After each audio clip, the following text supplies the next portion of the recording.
Aniya na ang mga dagkong balita karong adlaw sa One Mindanao. 9 anyos nga grade 3 pupil, kritikal human gitabangan og kulata sa 5 ka high school students sa Iligan City.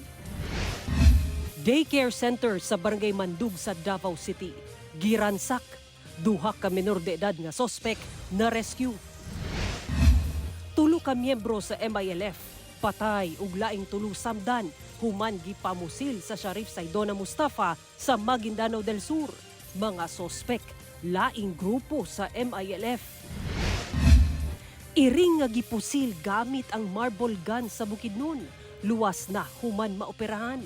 Tag-iya, pasakaan og kaso ang sospek nga silingan.